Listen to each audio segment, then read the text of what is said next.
Lots of shipyards promise customization, but Sanlorenzo really means it. If you were to spec an SL90 A like this one, you would start with a blank piece of paper and make the boat your own. It also happens to have one of the most interesting layouts of any boat of this size. So the question for me is, sub 30 metre, is this as good as it gets? Let's find out, shall we? I'm Jack Haynes, welcome to YachtBuyer.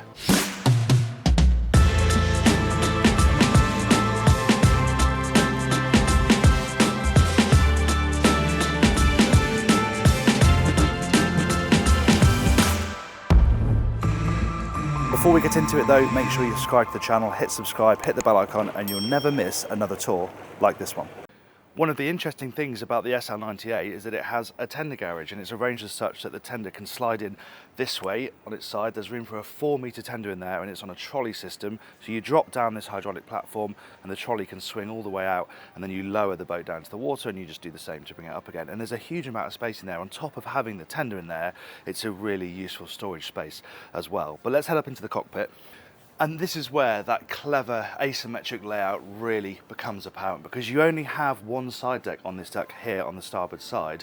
The other one is raised and leads over the top of the boat to the Flybridge. We'll have a look at how that functions later on. And the benefit of that is that you have, according to Sanlorenzo, 10 to 15% more space in the saloon compared to a rival that doesn't have that arrangement. We'll see if that feels the case later on when we head inside. But for now, let's stay out here in the cockpit, and I've talked about the customization.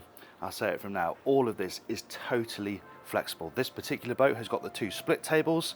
Both of these go up and down, but if you wanted one big table, totally different furniture, a different arrangement across the transom, no problem. You can do that with Sanlorenzo, that isn't an issue. But this is a really nice living space, obviously a very well protected living space, but you have boarding gates either side as well, so you don't have to go down to the bathing platform to get off the boat, certainly if you're alongside a high quay side. And just take a look at the mooring gear. It really is very, very nicely executed throughout. But of course, we have a nice easy flow around this boat because we only have this deck to go forward from here.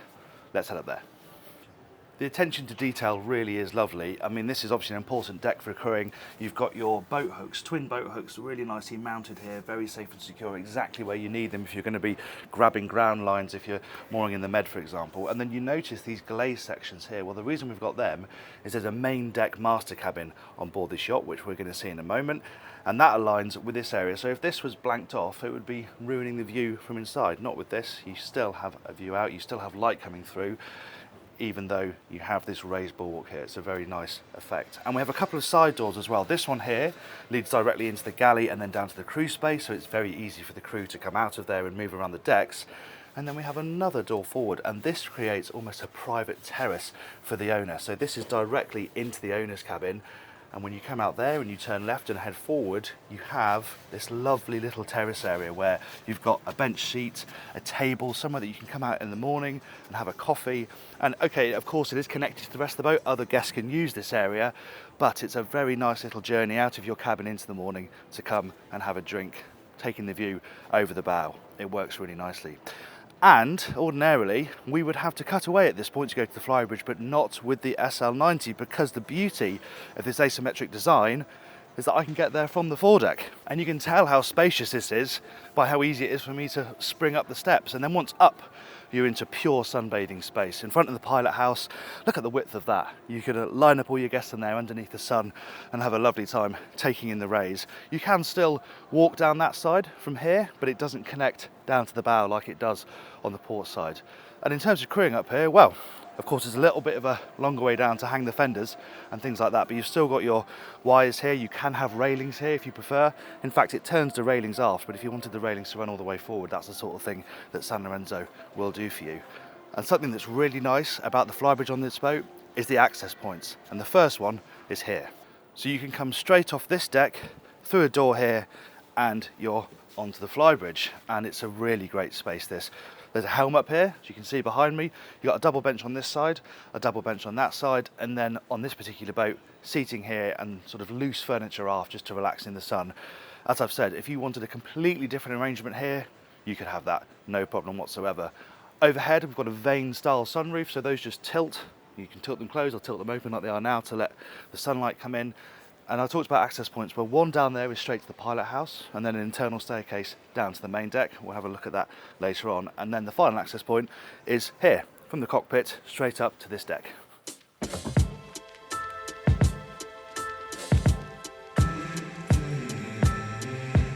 Now, ordinarily, of course, you'd have some side deck to try and account for in this area, but this is where Sanlorenzo has been able to push this area right out to the beam of the boat, which creates this lovely window side seating area right up against the window. So the views out from here will be absolutely glorious, and you have this lovely lounging area over on the other side. This has got Minotti furniture.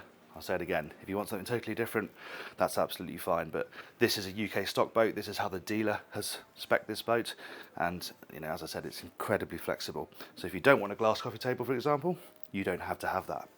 This is a nice effect because this actually slides across to cover up the TV when you're not using it. Down there is the owner's cabin. Big surprise in store there, so we'll go there in a second, but if we head down the starboard side, we have the staircase first up to the pilot house.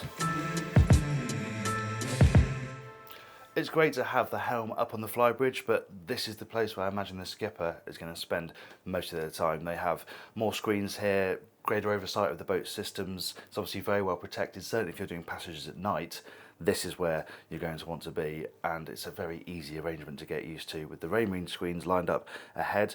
They are a bit of a stretch away, but we've got controls down here, and you could also have a seat with controls in the armrest if you prefer, so you can just sit back and control everything like Dr. Evil, sitting back in your chair.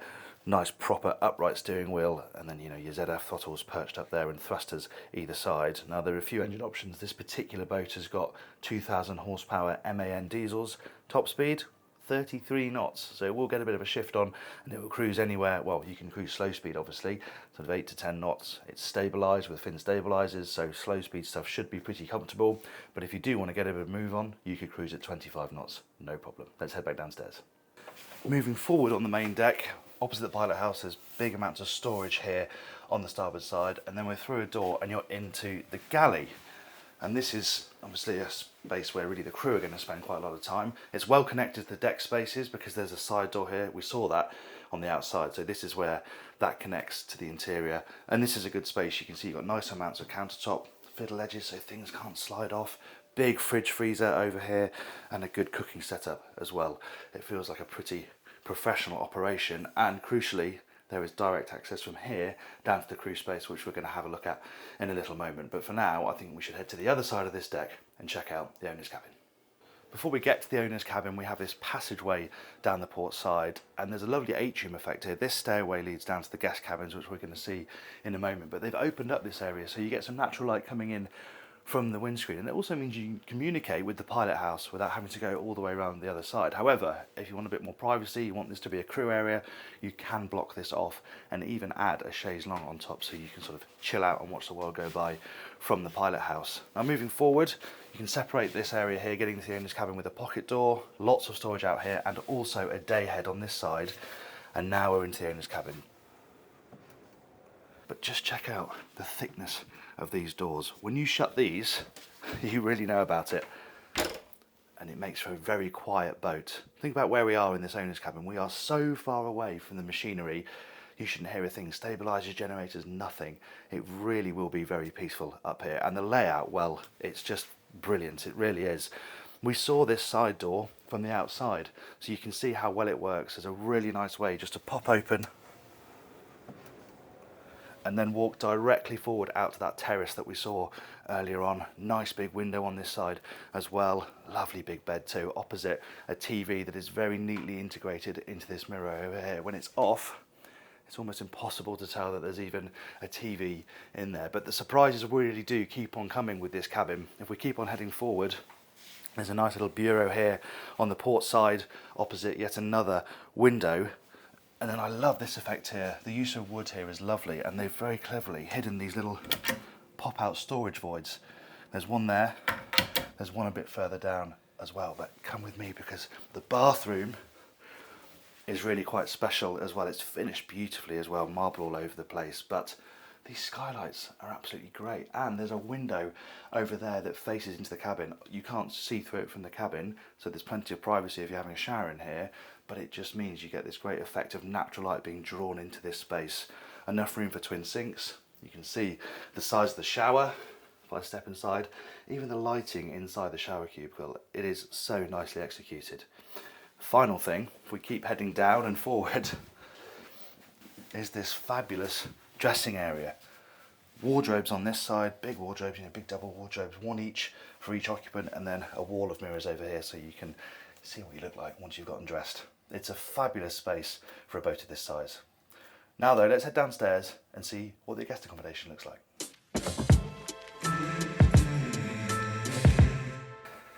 Down here then we have a 3 cabin layout for guests, and we'll start in the VIP. This is a nice space, isn't it?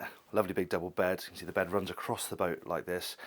Nice amount of storage on the other side, and we have the same effect as we do in the owner's cabin, with the TV being very nicely mounted inside the mirror as not to show when it's not being used. More storage behind me here, and nice big portholes as well. Not hull windows, proper opening portholes. Really lovely things they are. And they're obviously going to give you some nice natural ventilation if you don't want to rely entirely on the air conditioning, though of course the interior is air conditioned throughout. Has its own bathroom, very nice bathroom too, totally private. In fact, all 3 of the cabins down here have got their own bathroom, so there's no issues with people having to share bathrooms on this boat.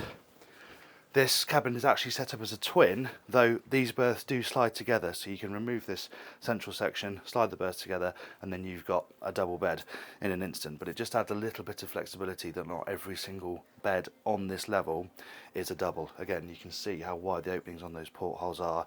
Storage over that side, same setup with the TV, and as I said, a nice private bathroom. And if we just head over into the final guest cabin, you can see it's set up as a double. It's not much smaller than the VIP really. It still feels very luxurious. The bathroom isn't quite as large, still a very good size though. And again, you have your own AV, you have your own climate control in here. It's a very comfortable boat for guests to live aboard. Let's go and check out where the crew sleep.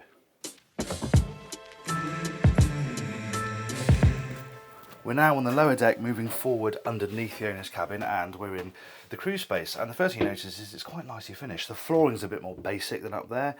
This woodwork's still pretty nice. And there are 2 crew cabins down here. We've got 1 bunk bed cabin here, washer and dryer over here, behind those, another bunk bed cabin. So in this layout, you could sleep 4 crew. What's quite nice is there are 2 bathrooms. One this side, one that side. They're identical, it just means that everyone's not queuing to use the same bathroom in the morning and the evening. That's quite nice, as is the fact they've got a little mess area down here with a fridge. Obviously they're well connected to the galley here, just up those steps, but to have a fridge down here is quite useful. The table opens up like this for dining or playing games. It's not a bad space really. Should we head to the engine room? Heading back aft, we maybe didn't cover this earlier on, but I just want to point out how nicely they've integrated this staircase here. Obviously it's part of this boat that it has to be here, and you don't have the side deck, but they've made this really quite artistic. It looks beautiful. The way the lighting sort of picks out the steps and the way it's all connected through the glass here, I think that's a really lovely effect. And to get to the engine room, there's a quick inspection hatch here in the cockpit, but the best access is through this door here. The door access is very good. It's a bit of a clamber down that ladder, a little bit awkward to get down, but once you're in, this is a great space. Great to have your control panel so nicely aligned here on the aft end, very well lit as well. It's very easy to see everything and use everything. And I talked about the hatch in the cockpit, that's where that comes down to from down in here. And then we can very easily move between these 2 very large MAN V12 2000 horsepower diesel engines. They're actually mounted on V drives. You can see you've got the gearbox here, and then the shaft disappears underneath the engine. But there's a lovely symmetry to this engine room. You've got your twin 35 kilowatt generators, 1 on each side. The exhausts all aligned very, very neatly. And talking of neat alignment, well, just look at the cabling in this engine room. It's so tidy, everything's clipped out the way. It's an immaculate engineering space. Thank you for watching that tour. I hope you enjoyed it. If you did, please give it a like. We'd really appreciate it. And if you want to see what Princess offers at this size, I did a video with the X and the Y95 together. So you can have a look at that if you want to click up there. We'll put some sea trials down here for you. And if you'd like to subscribe, you can click up there. Thanks again for watching. I'm Jack Haynes. This is YachtBuyer.